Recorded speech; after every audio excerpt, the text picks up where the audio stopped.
I will now show you how to find the length of a word entered by the user. How do we do this?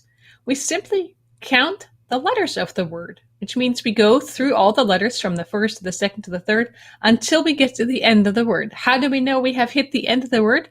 That's where that null terminator comes in. The null terminator will indicate to us that we have found the end of the word and need to stop counting. Since we don't know how fast that end will come, we're going to use a while loop to find the length of a word.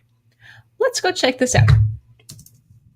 So first of all, we will actually need an array of characters to store a word. Let's call this word, and let's make it long enough to hold 30 characters, including the null terminator. Next, we want to ask the user to enter a word. And then we'll read that word using scanf and the %s format specifier that we learned about. And remember, we don't need the ampersand when we use the %s format specifier.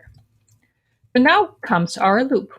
We want to read from the first letter of the word until we hit the null terminator.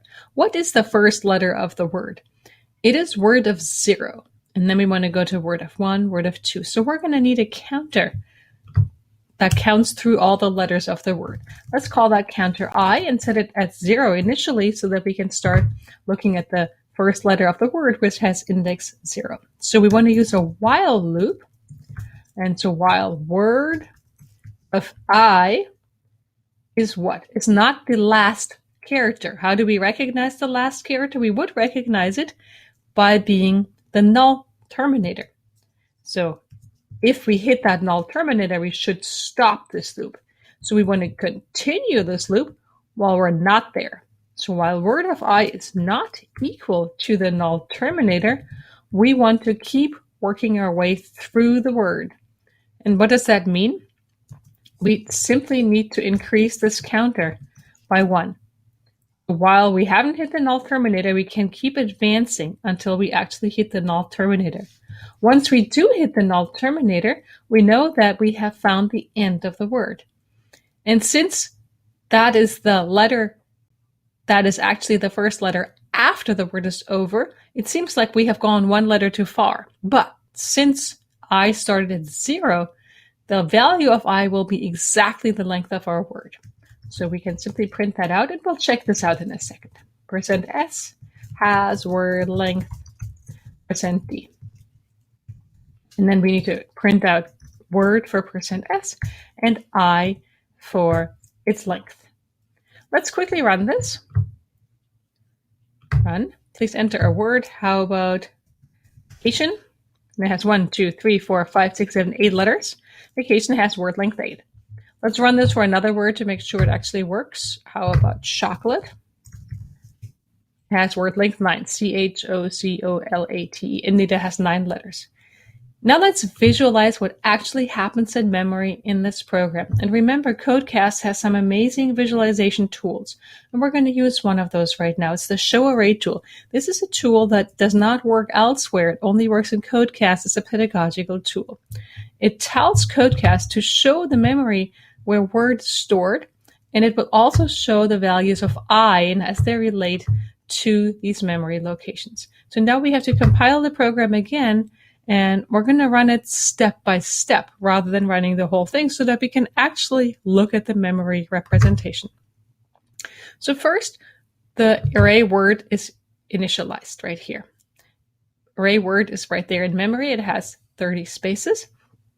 And again, what's special about Codecast is that it puts a \0 into each character of this array. It initializes the array with \0s. This will not happen in real tools, so this is a special feature of Codecast, so do not depend on that special feature.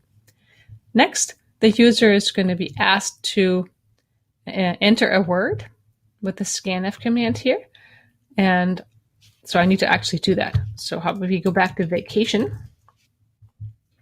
and hit enter. And you see vacation now appears in the memory representation with a V at location I equals 0, the A at location 1, and so forth. Next, we're going to enter our loop.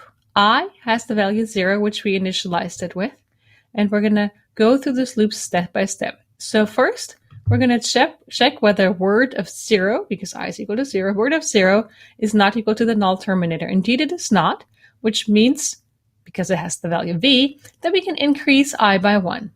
So next, I is increased to 1. It now points to the A of vacation. And we're going to check in this loop whether word of 1, namely the A, is equal to the null terminator. Since it is not, I is increased to 2.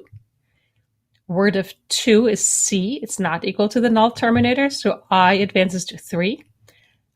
Word of 3 is A again. It's not the null terminator, so I advances to 4. Word of 4 is T, not the null terminator, so I advances to 5. Word of 5 is I, which is not the null terminator. I advances to 6. It's not the null terminator. Advances to 7, not the null terminator. And all of a sudden, I has the value 8.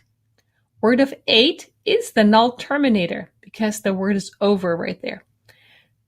So the while loop condition is no longer satisfied, which means I will no longer get increased, but rather we will quit this loop and get to the printf statement that's after the loop, as you will see. Right now we jump to the printf statement after the loop, and I still has the value 8, so we're going to print out that vacation has word length 8. And 8 is indeed the correct length of vacation, because remember, the V is in location 0, the N is in location 7. That makes it 8 letters long. So the best thing you can do right now is start playing with this program. Run it on your own, plug in different numbers, watch the memory representation, and try to really understand how this program works.